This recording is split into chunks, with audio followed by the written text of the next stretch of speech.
We will wait a couple of minutes for more people to join in. Till then, please let us know where you're joining from in the chat box. I'm joining from Delhi. Ratan, I know you're in Kolkata. That's right. We would love to hear where we have participants from for today's webinar.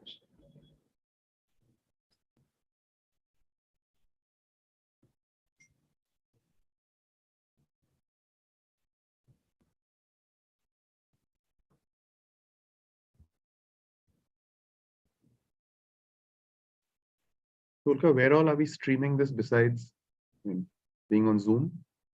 So apart from Zoom, we are live on LinkedIn as well as YouTube.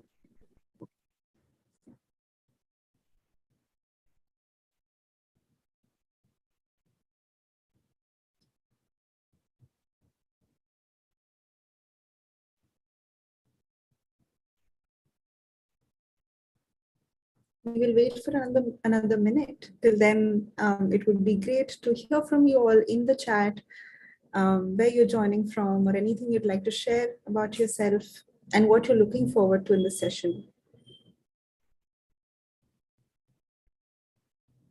I think it's going to be an interesting one because I feel like this is something that most of us experience in our careers, right? Some crisis that we want to solve. Yep, we've all had that. I'm sure I've had more than a few. Absolutely. And in my very short career span, I think I have had it too.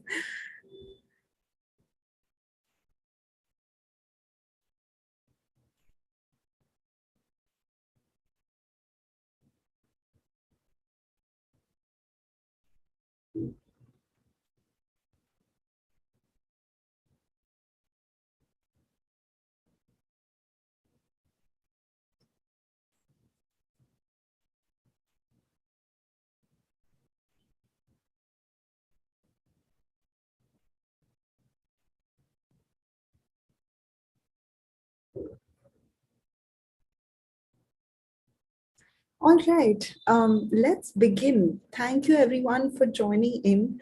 A very warm welcome. Thank you so much, Ratan, for doing this for us. Today, we will be talking about the AMP advantage, solving your career crisis, or should I say crises. And we are in conversation with Ratan. My name is Ulka. I am a program manager at the Harappa School of Leadership. Unfortunately, Seema couldn't join due to an urgent matter she had to take care of, but hopefully I can fill in her shoes.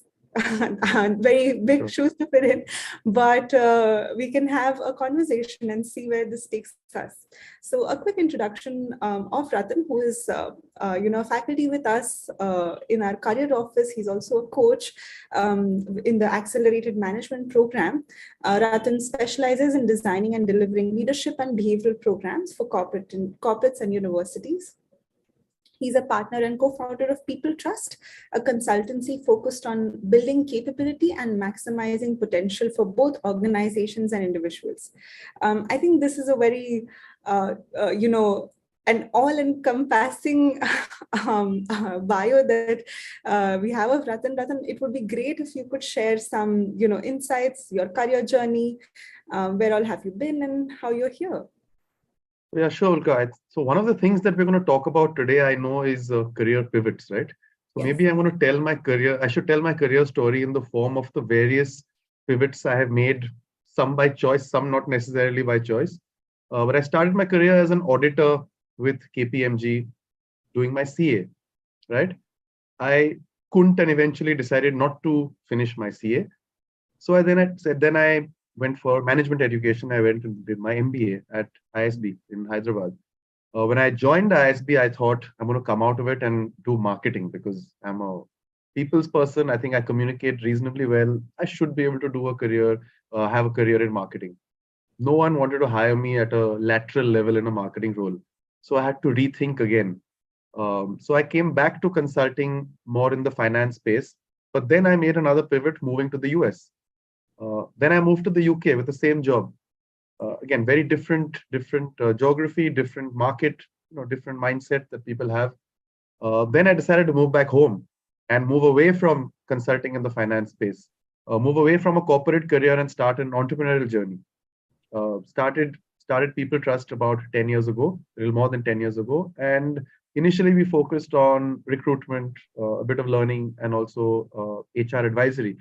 And over the last few years, again, I've personally made a significant pivot away from a lot of the recruitment and sort of headhunting work I used to do, and almost full time I'm now into learning and development. So yeah, I think I've made several pivots over the last 20 odd years. And I mean, if you make them with the right intention, and I think with the right expectations and understanding, they can mostly work out. Thank you so much for sharing that, Ratan. I think it's very important to find that connectivity, and I hope that our participants joining in, if they are thinking of or have had multiple pivots and are thinking, feeling like they're alone, well, hope they don't feel alone in this journey. If you have any questions, please feel free to put them in the Q&A box. We will pick it up as we move along, as we progress in the session. But why don't we start with some of your experiences in the accelerated management so far? What are three key areas that you feel people are struggling with through your coaching sessions, through your group sessions that you've had with our learners at AMP? So I think the first big struggle that people have is with where their career is right now, right? That's why many of them are here in the first place, right? They're not happy with their role, their title, their salary level, their knowledge. I mean, they don't feel they're equipped to handle the role. They don't want to be in this industry. They don't want to be in maybe a large company. Some don't want to be in a startup. So there's first a great level of dissatisfaction, and therefore a struggle with where their career is. The other thing that I feel is a struggle is what's possible, right? And sometimes they are actually confused and don't know what's possible, so they underestimate the possibilities. Unfortunately, sometimes they overestimate the possibilities. So it's not necessarily possible to make the dream jump that you want, right? I am in field X, in role X in company Y, and I want this. You might want this, but it might not be practical for anyone to do. So I think that's the second struggle, right? The understanding or perception of what is possible. And as I said, it varies in both directions. Sometimes I've seen some students have underestimated their capability and potential. A few students have at times overestimated. So that's the second. And of course, a big struggle is, how do I articulate my achievements, my ideas? And I'll share an example, obviously without sharing the student's name, that there's someone fairly senior, probably around 15 years of experience, who feels somewhat stuck in a rut, if I can call it that, but with a wealth of experience, really fantastic experience. And when you look at their resume, or when you do a mock interview with them, you feel as if they have 2 or 3 years of experience, because they've just not been able to think through their role, their achievements, the diversity of what they've done, and are not able to articulate that in writing or verbally when they're speaking in an interview. So I'd say these are three of the biggest struggles that I've seen people in the first two cohorts facing.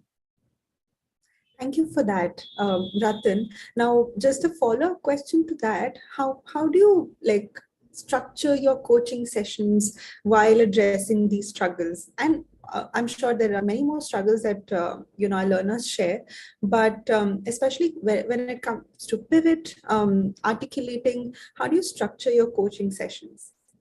So I think one thing that we insist on doing and are able to do is to first make it depend on the learner, right? I think that's one of the advantages here also, is that we're able to customize for each learner, and that has to happen because of the incredible diversity of people that we have. I mean, sometimes we wonder how we're going to deal with a 22-year-old lawyer and a 35-year-old engineer, right? How do we address them the same way? But so I think the one thing that we definitely do is that we customize, and some have major sort of career needs, right? Some are really stuck in a rut, like I said, and just want to get out of where they are.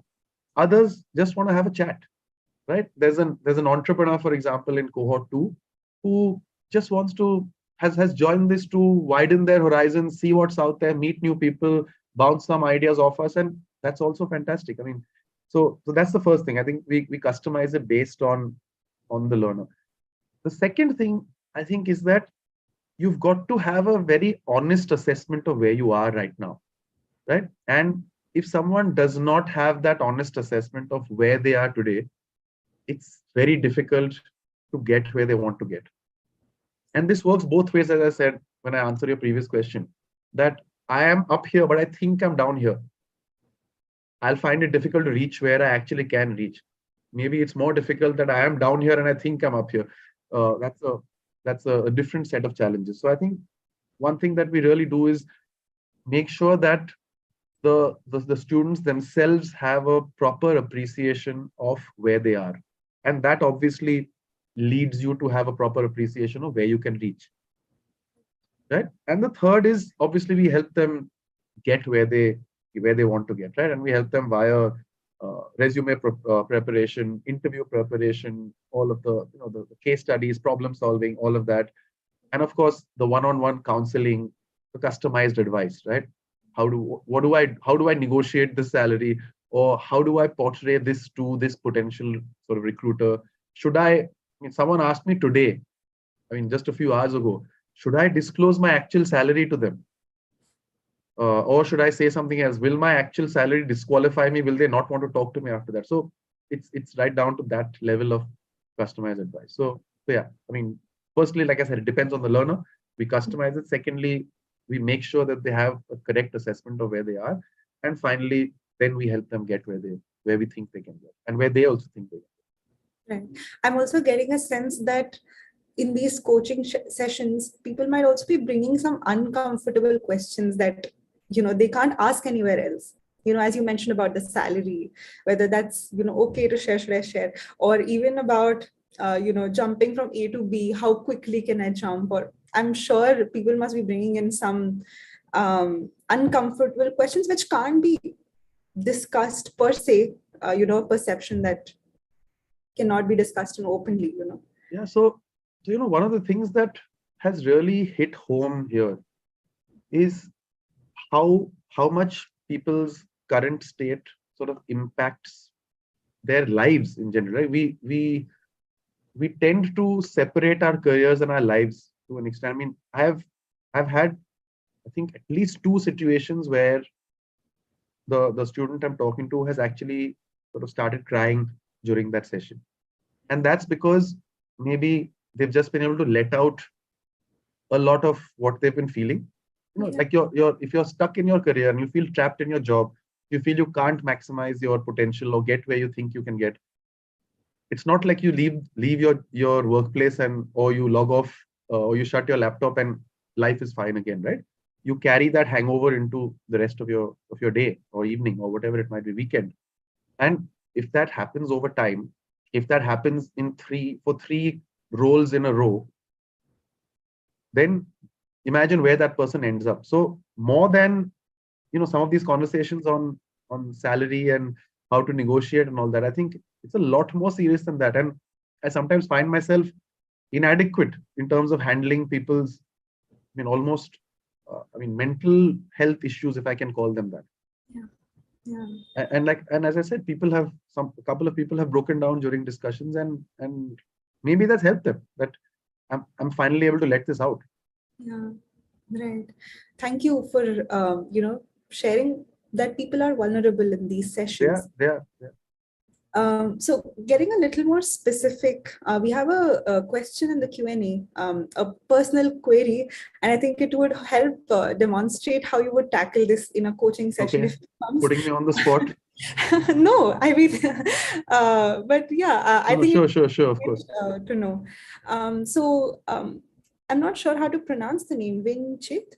I'm going to guess Vineet Chitlangia, but if it's not, then they can correct me. Or Vinita Chitlangia, it could be. Anyway, go ahead. Yeah. So they're asking, I feel I'm stuck in a role which I am in right now, a consultant PS. I'm trying my best, but not much projects and not much proper guidance, which I feel I need at the moment. maybe not much lucky in terms of interviews and switching company, but seems no success in it though. Kindly guide, what is the possible way out of it? Okay. Yeah, that's a long question and a tough one, but Vin, I'll call you Vin. I think what would possibly help is firstly to slow it down and go one step at a time, right? You've talked about projects and guidance and interviews and switching roles. I think there's a lot going on. Maybe, as I said earlier, right, the first step is assessing where you are and where you can be, right? And what's that next step? Let's not worry about, so if you're 25, for example, let's not worry about where you can be when you're 30 or 35 right now. I think the time for such long-term planning is behind us. I think we've got to think about maybe the next 3 years at most, and then shorten that to maybe the next 6 months. So if you really feel stuck in your role right now, why do you think you're stuck? Is it because you're in the wrong industry? I think, is it because you're in the wrong company? Is it because, as you've said, for example, you're not getting the right kind of projects? And then why are you not getting those projects? Does the company not have projects? Do they underestimate you? Do you overestimate yourself? It could be any of these things, right? So first, get that right assessment of where you are right now and why you are there, why you feel you are where you are. Then, based on that assessment, and I'm assuming it's going to be a correct assessment, what's this one positive step I can take that will utilize the strengths I have, that will utilize what I've done?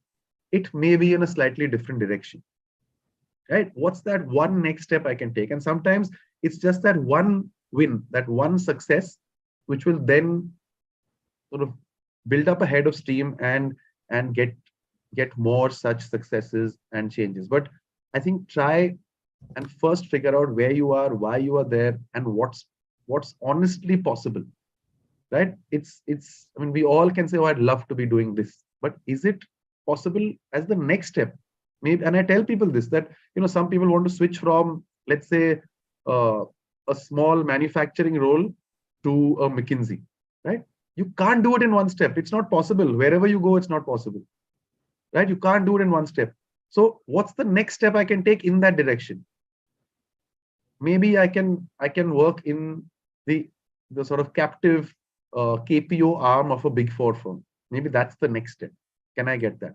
After that, maybe I can go to the India-based client-facing arm of that same big four firm. Maybe from there, I can hope to switch to a McKinsey. So maybe your dream move is four steps away, but take that first step, right? So that's what I would advise, Vin. Thank you for answering that, Ratan, and thank you for your question, Vin, if we can call you that.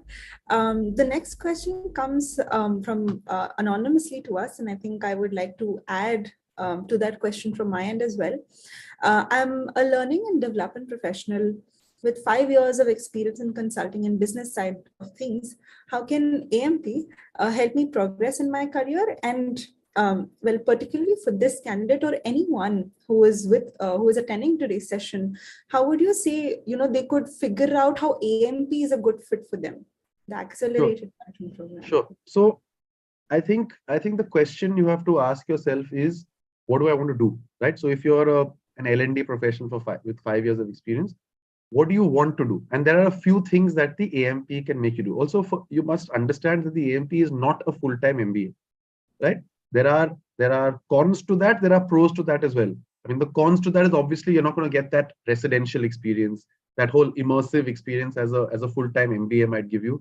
You won't get 1 year or 2 years, obviously. And obviously the depth of learning, the depth of peer learning as well will not be the same. It can't. It's a 6-month weeknights and weekends program. The advantage is that it's 6 months. Secondly, another advantage is that you don't have to leave your job. You retain the security of your job. And a lot of people want that. A lot of people want and are in a position to do a full-time MBA. Great. Go ahead and do it. I can't criticize an MBA here. I'm an MBA myself, right? And it was hugely beneficial for my career.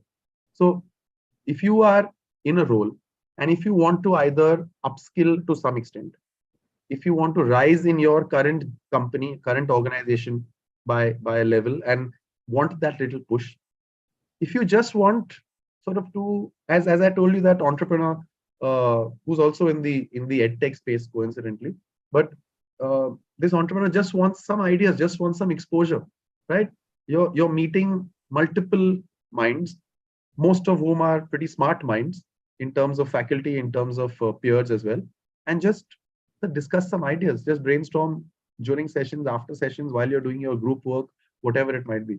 Talk to faculty one-on-one, right? So you can get ideas about where you are, where you can be, and how to get there. Or if you want to make a career switch, a pivot, or not just a switch, maybe just get another job in the same line, maybe one level higher. So the AMP can help in all these ways. And from what we've seen in the first two cohorts, it is helping in all these ways already.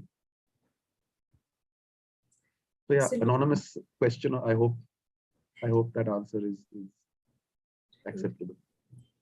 I think moving from there and getting a little specific to the program, you know, which tracks we have, you know, 5 tracks, that is leadership, data, product, marketing, and business, which is further divided into 5 sub-tracks of operation, strategy, entrepreneurship.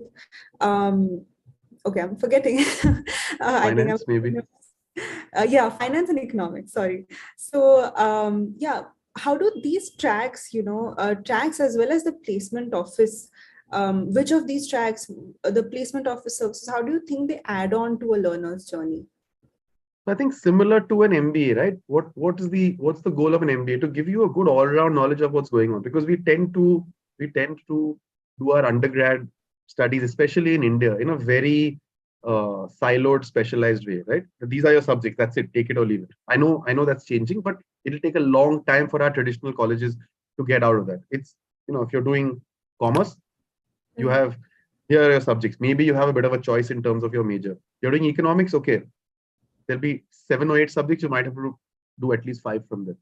Yeah. Now, so what this does, like what the different tracks do, like an MBA would do, is just give you an idea of what's going on there, right? What if you're like, there are so many people who never do accounting, for example, or finance and accounting, right? But if you want to start your own venture, you need to have some basic knowledge of business, and it's not just accounting and finance, but there are multiple aspects, right? You may never have studied marketing. I mean, product management, everyone wants to do product management today, right?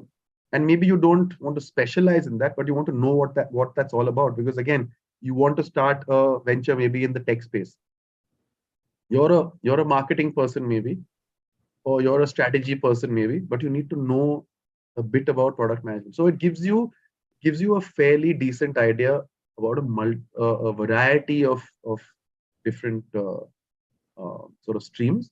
And of course, the career track again helps you to make your career decisions in a more informed way and in a facilitated way. But and you could use that even if you're staying in the same company, just to elevate yourself. You might find that in meetings, I'm only able to talk about my own role and about my own department. When the other people start talking, I have no idea what they're saying. Now you'll have an idea. Now you can throw in a bit of jargon from here or there. Now you'll understand what they're saying, right? You might be able to add to what they're saying. So it helps. These help in a variety of ways. I think one of our learners was mentioning the other day that how their, you know, what they were learning in class, they were immediately able to apply in their work, one.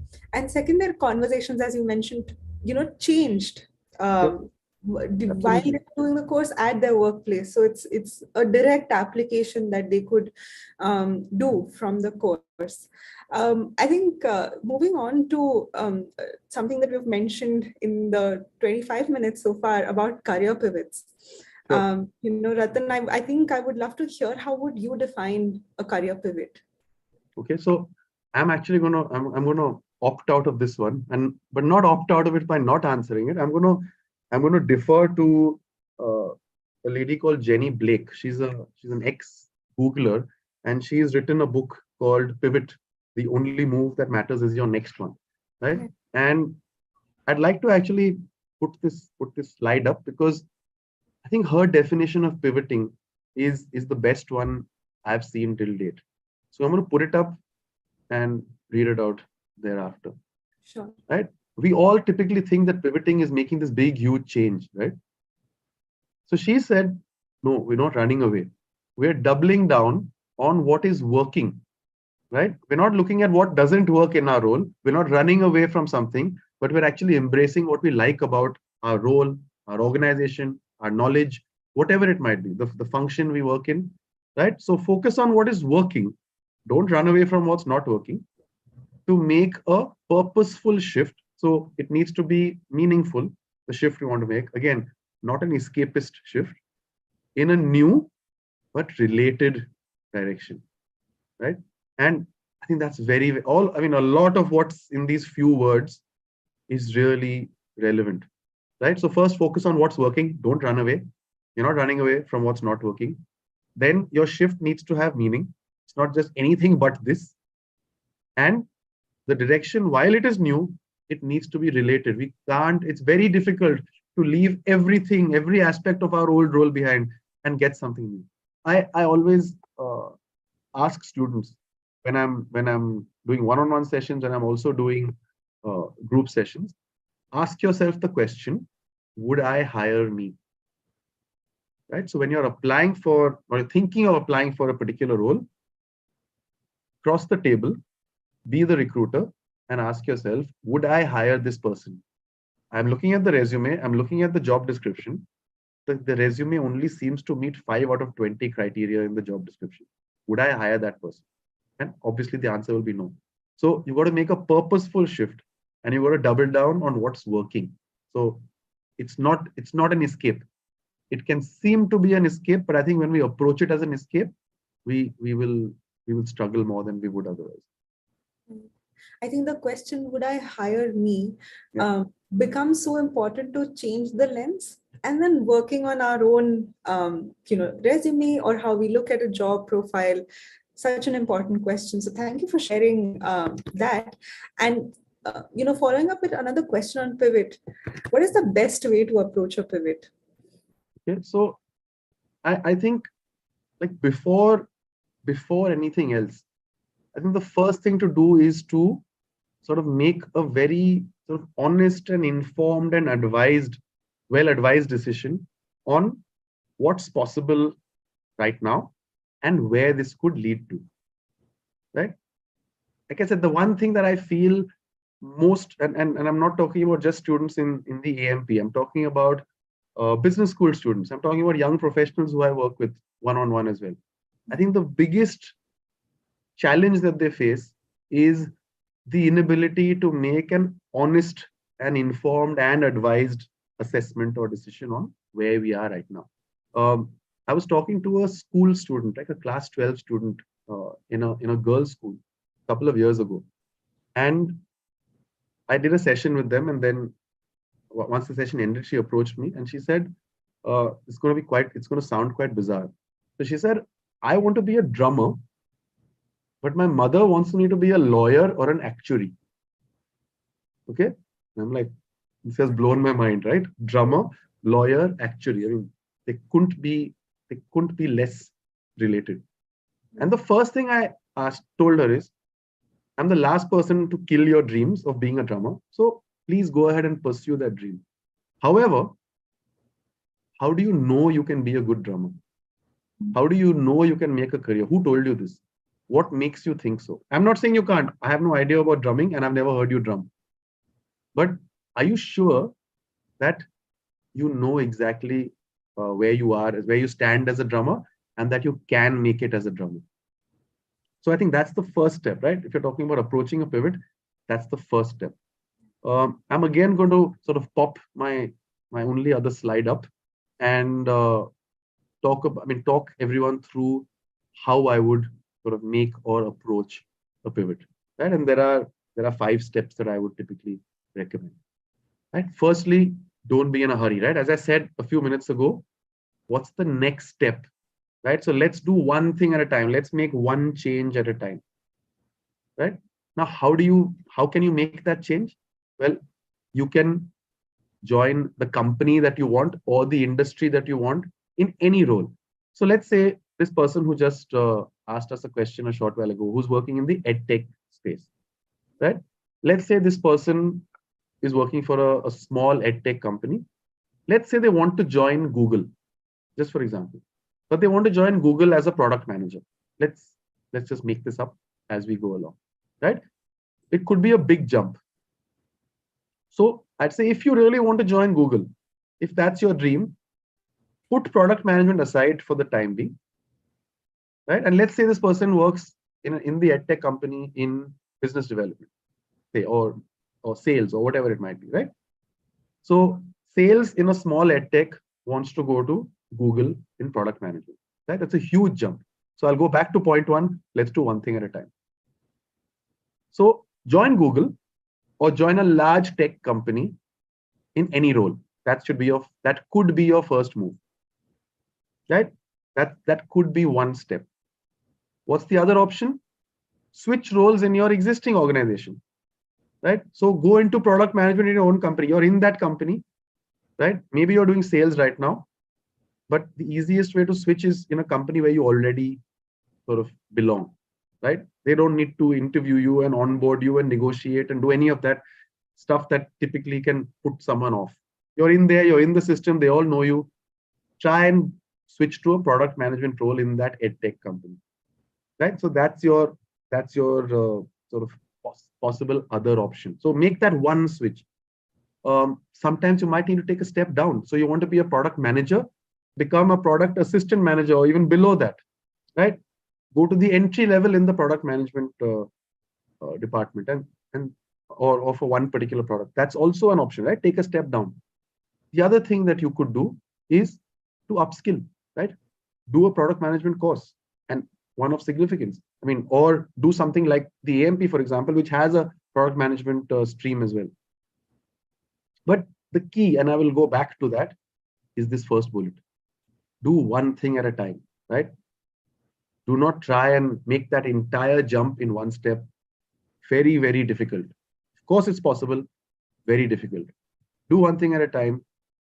Keep asking yourself, would I hire me? So if you are in an edtech startup in sales and you want to move in the same startup to product development, product management, whatever, yeah, maybe they'll hire you because we know you. You've worked with us. We know what you bring to the table. Fine. Or apply to Google in a sales role. They'll say, yeah, you've done sales in a technology company. Fine, we'll hire you in sales. Then after 2 years, switch to the role you want in Google. Switch to product management at that time. So maybe you need to do it in 2 steps, maybe in 3 steps, whatever.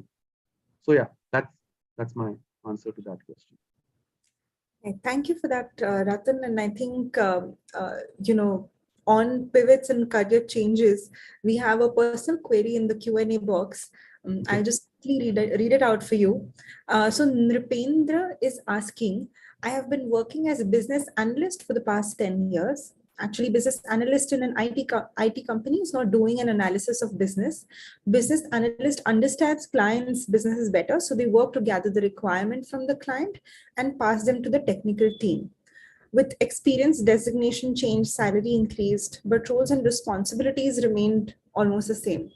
So now I feel I get bored doing the same things for a long time. So I want to career pivot, but not sure where to go. So how to identify what should be the best career change from here?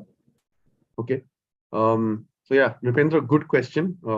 Tough questions coming through. Yeah.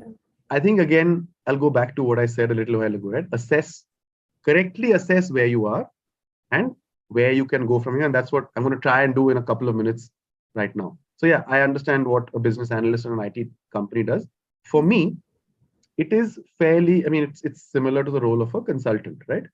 Understand my client's problems and try and get it solved. Now, how do you get it solved? Okay, you outsource it to the tech people to actually solve, but you need to understand the problem. You need to understand how it can be solved. They will do the legwork and create that solution, right? So in essence, I think problem solving is possibly a big skill that you have if you're a good business analyst, and I fully expect that you are, right? So problem solving is something you can do. What does that mean? I think consulting roles are an option for you, for example. So that's one pivot you can make. You can double down on what's working. So what's working are your problem solving skills. Maybe this whole thing of going to a client, understanding their problems, telling someone else to solve them, then you sit around and wait till they solve them. You're the sort of middleman in this whole transaction. Maybe that's not working for you. Forget what's not working. Maybe at least the skill of solving a client's problem and being able to articulate that to an IT person, maybe that's what is working to you. So double down on that. Use that in consulting. Maybe you'll find that more dynamic, fast moving, etc. So that's one option. Another option is look around you in your IT company and say, what would I like to do? Is there anyone out there doing what I would actually like to do? And like I said, make that one step move within the company.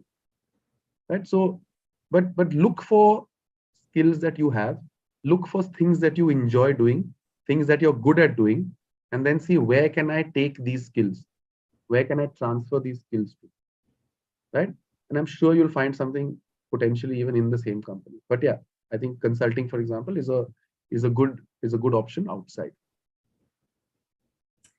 Great. Thank you for that. And again, another question coming in from Sudhanshu. I'm getting continuously promotions from last 3 years in my designation, but I still think everything is not okay. Something is missing. What should I do? I think this is a question which a lot of us might be facing, doing the same things again and again, and where to go from here? What new can we do? So Sudhanshu, again, I think, I don't have full information, but anyone getting promotion for 3 years in a row, that too through COVID, my first response is say thank you and stay there. But no, on a slightly more serious note, I think I need to know what is not okay. I know you've said I think everything is not okay. Now, what could it be? It could be things like you still don't feel challenged. It could be I don't particularly but I'm not inspired by the people I work with. It could be you don't like the brand name of the company. It could be you don't feel you're learning and upskilling enough.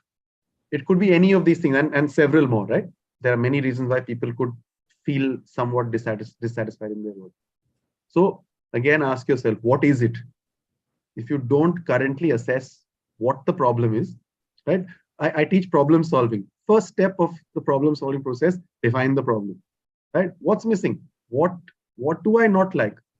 If you don't know that, again, of course, if you were to be in a program like this, and if I were to speak to you in the program in a one-on-one session, I would ask you 20 questions about your role.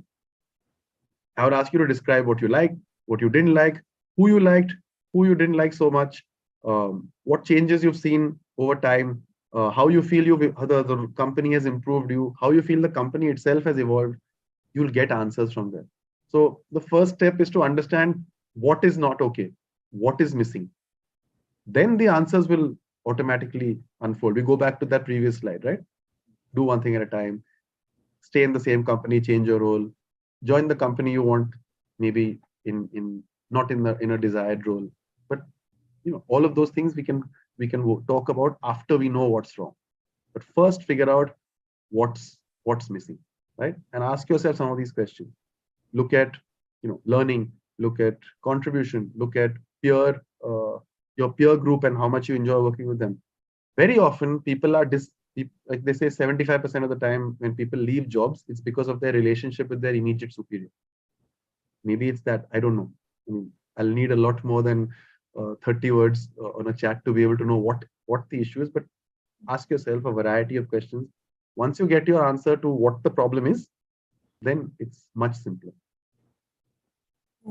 I hope you have some direction, Sudhanshu, to your problem. Before I come to the next question in the Q&A, I think, Ratan, I would like to ask, is career confusion or dilemmas only for the young, or do people who have 8 to 10 years or even more years of experience working, do they also have, confusions, doubts, wanting to pivot? So I don't think career confusion belongs at any age level. Obviously, people at the start of their careers are often confused, right? And more so with every passing year because there are so many possibilities out there. What I've found is that career confusion is compounded when you're older, I think, Right? One might think it's a young person's problem. It's not. I think it's compounded when people are older because they begin to start feeling that they've wasted time, that they've lost time, right? That I'm X number of years into my career and I hate what I'm doing. Now, two things happen or could happen. One is you could say that, you know what, I've already given it so much time, I can't let go. I need to stay on. And that's compounding the problem as well. If you really hate what you're doing, or if you're really confused about what you're doing, right? Um, the other is that you just remain stuck, and or you make a change just for the sake of making a change, and that's not good either. Right? I have a cousin who is from an IIT, who then did a master's in the US in biochemistry, then did a PhD in biochemistry, then researched for about 8 to 10 years in two of the US's leading hospitals, and in his late 30s realized that he wasn't really made for biochemistry. And at 38, he did a 2-year MBA, right? While keeping his biochemistry job for half the day, he did a 2-year MBA and then switched to the airline industry, which has been his dream since childhood, right? Now, and he's much older than me, of course, but he still was able to spend about 15 to 20 years of his career in the airline industry. Now, you can look at it in two ways. Oh, you wasted the first 20 years of your career studying and working in the field of medicine. Or the way I look at it is that at least you spent 15 to 20 years doing something you wanted to do, right? I'm a much more glass half full person, and I think that's really what's more important. Forget what has gone, right? Sunk cost. Forget what has gone. You can't change it. You can't bring it back. Let it go. Don't look in the rearview mirror other than to learn from it. What can I do next? So I think for mid-career professionals, it's even more difficult because of this feeling of lost time. And again, don't try and attain perfection with your next move, right? One step. Make one positive step, get one quick win under the belt, things will start moving. Right. Only way is forward. Yes, absolutely. So even if it involves taking one step back, the way is still forward. Yeah, absolutely. Please let your questions coming in the Q&A box. Moving on to another question by Win. What should I do, or whom should I approach in order to switch internally in my existing B2B company to a role which I feel I aspire to be in by upskilling and working on real time by being in that role, given that I have minimum skills needed to be a part of that league? Okay. The first thing you might learn at AMP is to write shorter sentences. So that's a 5-line sentence. What should I do? Who do I approach in order to switch internally in my existing B2B company? I'm figuring out the question first. Yeah, me too. Okay, so I think what you're saying is that you want to switch in your company to a role, obviously, that you aspire to be in, and you feel you have minimum skills needed to be part of that order. Forget the league, but you feel you don't have the skills to be in that role. Again, I think define the problem, right? The problem is, in your opinion, I don't know, but you are here and you need to be here, right? That's the gap. And according to you, this gap will be filled with upskilling, right? That's what. So I think first validate that your understanding is correct. Have a mentor within the organization or outside, someone relevant, not someone who will tell you nice, sweet things. Someone who will tell you the truth. And I think that's one of the biggest issues in mentoring, right? You don't want someone to sweet talk you into feeling good about yourself. There's no benefit to be gained from that, right? Have someone who knows and who will tell you the truth, right? And figure out, is skill the only gap? If it is, I think there are plenty of options to upskill, right? There are options such as this, where you can upskill over a short period of time, and you can upskill across multiple areas in sort of relatively smaller ways. There are, again, depending on your age and your appetite for full-time education, that's also an option, right? You leave your job and do a full-time thing and then come back. So simple steps. First, assess where you are and get that validated. Sometimes we are our judgment is clouded, right? We have multiple biases about ourselves, about others. We don't know. Oh, so and so is doing that role. All I need is knowledge, and I'll be able to do that. We don't know. So get that validated, get your understanding validated, and then again, when you know the problem, the answers open up for you. Thank you so much for answering that, Ratan. Hope No. this gives you some further direction, Win.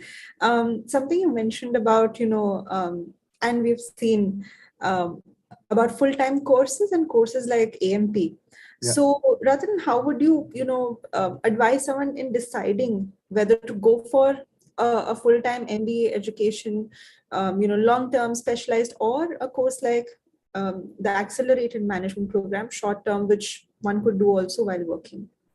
Right. So again, both have their benefits. Like I said, being an MBA, I'd be a hypocrite and I'd be lying if I criticized the whole MBA model. Right? It has its place in for careers, and it's hugely beneficial for many people, including myself. The advantage of a shorter program like this, and I've seen this. I told you I was talking to this current AMP student this afternoon, right? About 8 hours ago, and he's a fairly senior guy in a fairly small company, and wants to now, like, from being a big fish in a small pond, wants to be a medium-sized fish in a large pond, right? At this, and you would expect he's in his 30s, probably mid 30s, I would guess. At this stage of his life, obviously earning what he must be earning, having a family, as I assume he has, it's a huge step to just quit your job and do a full-time program, whatever it might be, with the hope that he will be able to make that change 1 year or 2 years down the line. For a person like that, a short-term program like this, a weeknight and weekend program like this is ideal, because you retain your job, you retain your job security, and you basically test the waters, right? Oh, I'll apply to this company. Let's see if they are interested in a profile like that. I'll apply to another type of company. Let's see if they are interested. I'll apply to a consulting firm, right? I've never done consulting, but I have 15 years of experience. Maybe a consulting firm wants someone like me. Okay, if they don't, what's wrong? I still have my job, right? So I think that's one big advantage of any such short-term part-time program. The other advantage that you will have here, I think, is a lot more personalized and customized placement support and preparation, right? Typically, in a larger institution, there's no bandwidth to support every student individually, right? 80% of the students will probably get sort of bulk support, right? Attend these workshops, here, take this reading material, and good luck. Maybe the 2% head and 18% tail will get customized support, maybe, and those percentages are just random numbers. Here, every student will get customized support, right? If you want to rise in your current organization, if you want to get your first big proper job of your career, if you want to switch from a startup to a large organization, whatever your requirement, if you're an entrepreneur and you want help, if you want to change countries, I mean, these are all the situations. I mean, just some examples of situations that I myself have dealt with, and there are others who deal with these as well, right? All of these can get personalized attention. So that's another advantage that you would not get in a larger university-based full-size program. I think another element I would like to add is some of our learners also use the accelerated management program as a foundation to then pursue MBA later. Yeah, that's also an option. Yeah, so there are a few learners that we have who aspire to do an MBA later in life, and they may have come from non-management related fields where they want to get a taste of how an MBA program would be and then move on to, so it could be not a versus an MBA versus this program, but an addition. So just wanted to also point that out. So my next question, Ratan, and before I move on to that, I would urge our participants to put their questions in the Q&A box. We have a few minutes remaining and we would love to answer these questions. Coming to my question, what is the biggest challenge one experiences, when they're stagnant in their career, when they feel like they're not moving anywhere. And I think we had a question like that from one of our participants of being stuck, right? And what are three, pieces of advice that you would like to give on that? So I think before the advice, I think from what I've seen here and elsewhere, the biggest challenge is to convince yourself that this is either temporary or it is solvable, right? It should be one of these two things. I mean, it will never be that, oh, I'm just stuck here forever, I can't get out. You can get out, and you can get out. You don't have to get from a trench to the top of a mountain. First, get out of the trench and stand on, normal, at the normal ground level. Then look at the mountain and then start climbing the mountain gradually, right? But this can really play on your mind.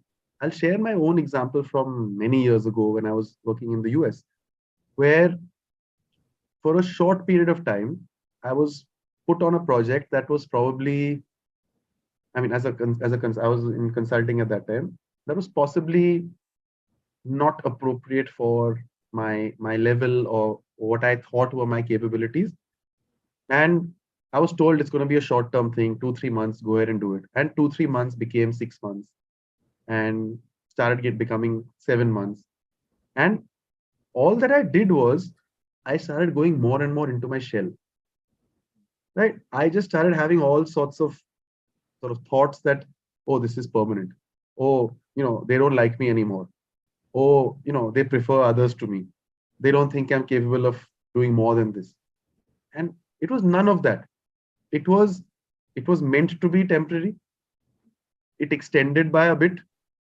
But had I maybe opened my mouth a little more in a positive way, in a constructive way, I would have had more clarity. I might have had a faster solution. So, I mean, the first thing is to convince yourself that this is either temporary or solvable, right? Maybe it's not temporary in that company, but that doesn't mean you're there for the rest of your life. You can always look elsewhere, right? If it's permanent as far as your company is concerned, this stagnation, then get out and go somewhere else, do something else. You can, right? Now, once you again realize that it's not, and that there is a light at the end of the tunnel, like, how do I get out? Can I stay in the same company and get out, or do I have to leave? And there's no problem with either, right? Both are practical, feasible solutions, right? Then start moving. How do I find opportunities, right? Where should I look? What are the opportunities I should look for? Going back to Jenny Blake's definition, right? What part of what was working can I work on to look at something related, like related opportunities, right? So that's the next part, right? What's out there? What's right? What should I look for? And what are these opportunities? And the last step, of course, and you can't underestimate this step, is how do I now put my best foot forward? By preparing, researching, creating that perfect resume, and then polishing up how I speak and what I say and who I say what to. So, yeah. All right, we have one question in the Q&A box, which is asking, and I think I can take this up. What is the age limit for this course? What is the depth of the course? Want to grow in the organization in same role? So I think I can answer the age limit question, but I think Ratan, I would love if you could take the second part. There is no maximum age limit. The criteria is that you have your graduation and minimum 1 year of work experience. Ratan, if you could take the second part. Sure. So firstly, it is a 6-month program, right? It is called accelerated, right? It does not pretend to be a degree. So you're not going to sort of do months and months of study on one subject, right? You don't even do that in an MBA, for example, right? You get in and out of courses in some schools in 2 weeks, in some schools in 4 weeks, 6 weeks, 8 weeks. That's it. This is not a master's in one particular subject, right? In an MBA, typical MBA course, you might do between 30 and 60 different courses. So that's so I'm essentially saying that there's not going to be significant depth.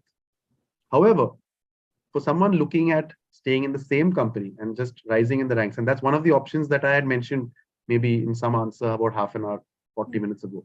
That Yeah. there are students like that as well who want to be in the same company and just upskill.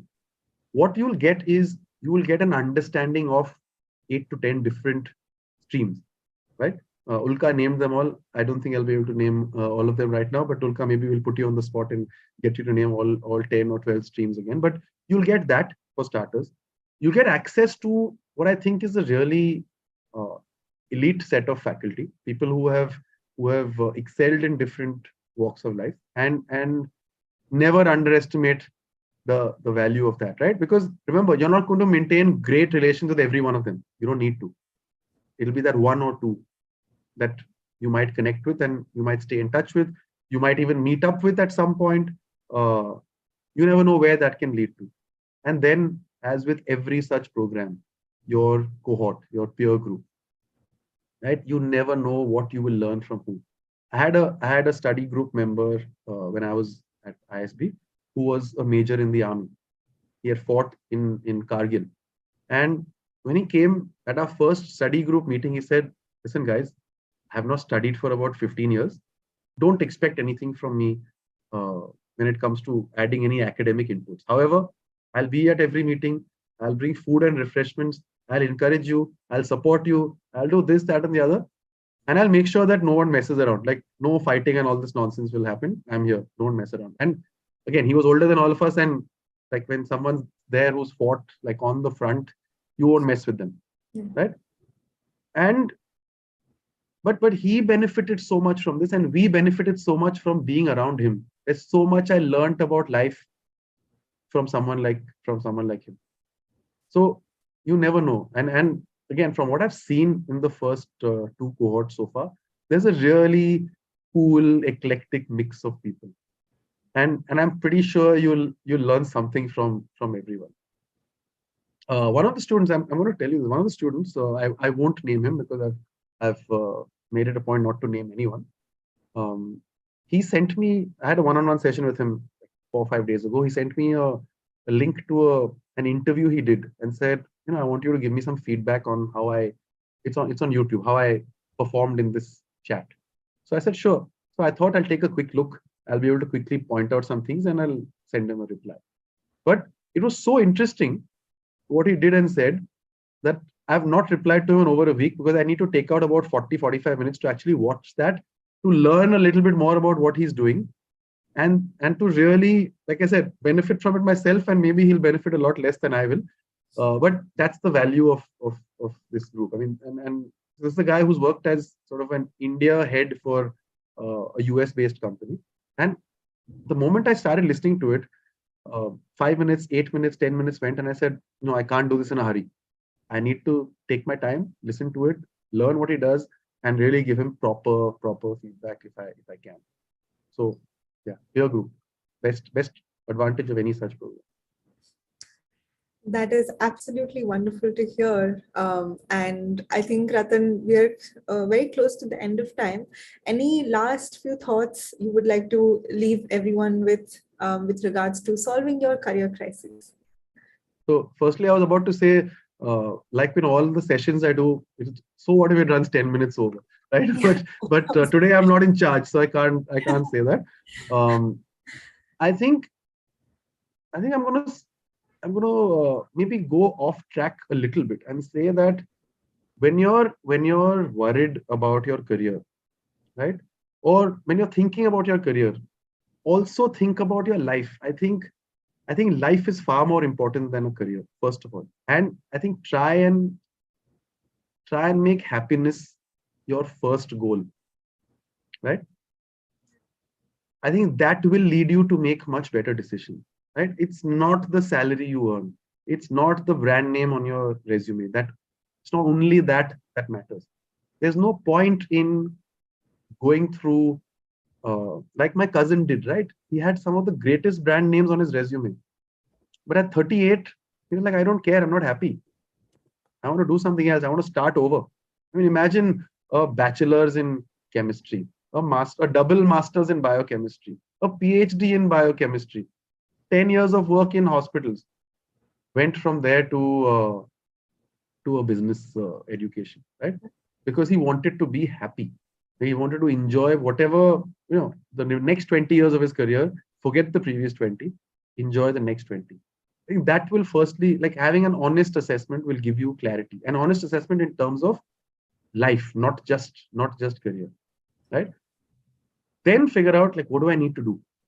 What little things do I need? And then see if this is the right program for you, right? So if you want a little bit of upskilling across multiple areas, if you want to access some bright and experienced minds and successful minds, and if you want, to have some customized specific help on making the next move, then I think, this is a great option for you.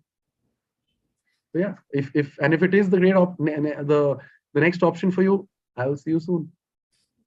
Absolutely. So everyone, admissions for cohort 3 are open. Please do visit our website, maybe schedule a one-on-one with our admissions counselor and get to know more about the program. Hopefully see you soon. Thank you so much, Ratan, for the session, and thank you everyone for joining in.